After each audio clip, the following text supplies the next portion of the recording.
What's up, dude? Hello everybody, welcome back to my YouTube channel.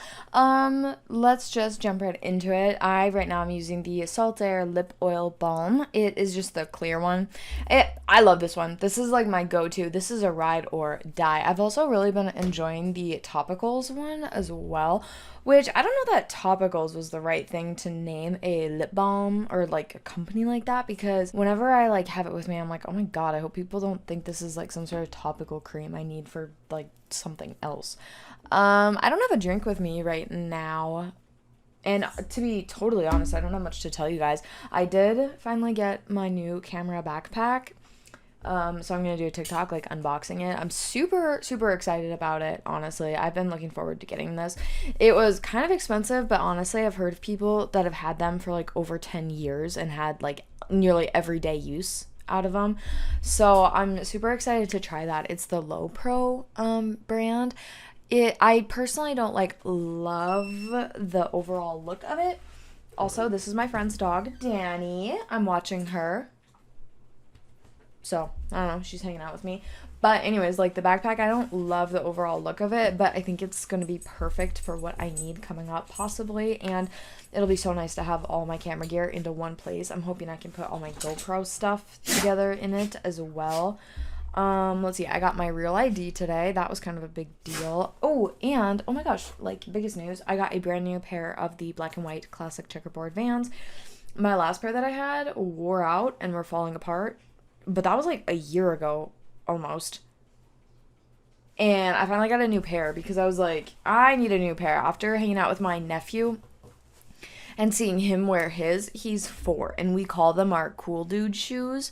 And I was like, oh my god, I don't have the same pair that you have, so I need to get a new pair. So today I finally broke down and did it.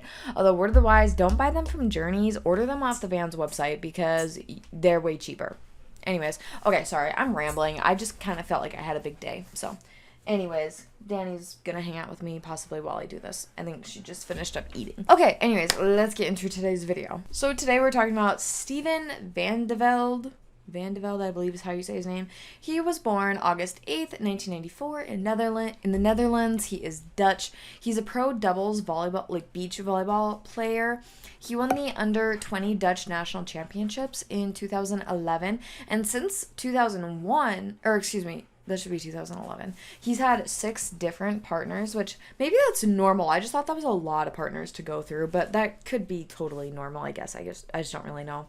Well, in 2014, when he was 19, he started messaging back and forth on Facebook with a 12-year-old girl.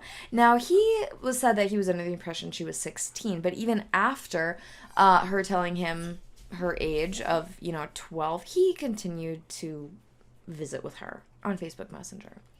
And then in August of like that same year, Stephen went to her hometown in England and then gave her alcohol and proceeded to R-word her near a lake. I'm not going to say the actual word because I hate that word, and also I don't want this video to get flagged. Then later in the night, he tried to get a hotel room for them, but they were denied because of their suspicious ages and whatnot. So they ended up sleeping under a staircase somewhere. And then the next day, there were 2 more instances of him R-wording her. Fantastic. Afterwards, Stephen went back to the Netherlands and he told the girl to go to like a sexual health clinic for contraceptive, but the staff was concerned about her young age because, she was 12, and that is when what happened with Stephen like fully came to light and they figured out what happened. He was extradited to the UK and arrested in January of 2016. So this happened in 2014, so about, 2 years to get him extradited, which I guess really doesn't seem that awful. The girl said that she had feelings of guilt. She had even been self-harming, and she had 1 overdose, which is insanely sad because in 2016 she would have been 14 years old, roughly, 14, 15, somewhere in there. That is, for a young girl to go through that, oh my god, I feel so sad for her. In March of 2016, Stephen pled guilty to 3 counts of child R. He was sentenced to 4 years in prison, and he was put on the UK sex offender registry, a list that he is still on to this day. Thank God. Stephen's sentence was carried out in the Netherlands, but it was adjusted to be in line with Dutch law, so he only served 13 months of prison time. Isn't that just fantastic? In 2017, the year that he was released, Steven complained about all the nonsense reporting that was done on his crime in the media and claimed that the term pedophile didn't apply to him. But then later he was like, oh, actually, I never read anything that was written about me in the media. Sir? But yet you still think it's all nonsense? Okay, that's funny. And a lot of people were like, wow, this guy is showing like no remorse. It's disgusting. In 2018, he returned back to volleyball. In an interview, he said that he made that choice in my life when I wasn't ready. I was a teenager still figuring things out. I was sort of lost. He has since described it as the biggest mistake of his life. Okay, wow, so sorry for you. The Dutch Volleyball Association let him resume his career as a beach volleyball player. And in Paris, Steven was booed before, I believe it was his second match, or like full game. Okay, because there's 3 matches in a volleyball game, but some people say there's 3 games in a match. Either way, you play 3 different, like, separate little mini games almost, and that equals a full game. Essentially. They lost the first one and they lost the second one. Thank God. His partner said, I was disappointed with the crowd for sure because of Steven being booed before their match. Some people were cheering, but a lot of people were booing. Dutch Olympic Committee press attaché said that we are protecting a convicted child, R-word, yes, to do his sport as best as possible at a tournament he qualified for. That'd be a hard position because it's like, on one hand, I'd be like, no way in hell can this guy compete. But then also it's like, okay, but he did his time. He technically, like, he qualified. So I don't know, do we make it that now if you're convicted of whatever certain crimes, you can't compete?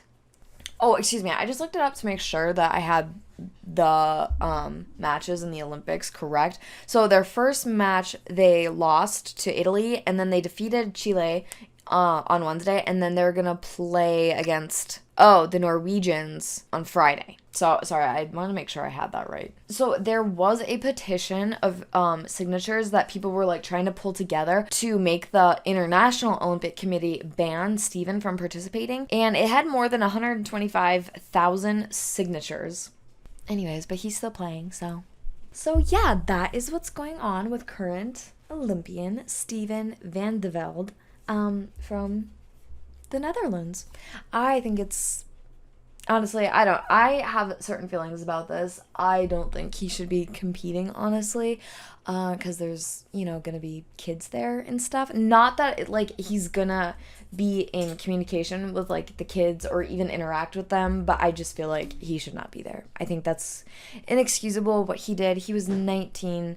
He 110% knew better, but Steven is now married, and he does have 1 child. So, anyways, I really want to know what you guys think in the comments down below.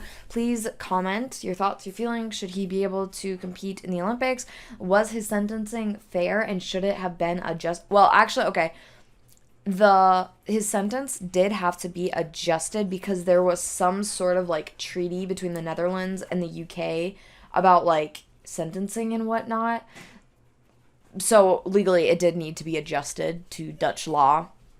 But yeah, I just want to know what you guys think. Was that sentencing fair? Should he have had more time? Should he have had less? Yeah, I want to know.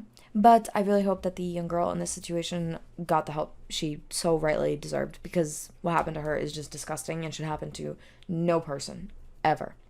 But that's it for me today. I hope you guys had a fantastic week and are going to have a fun, safe weekend.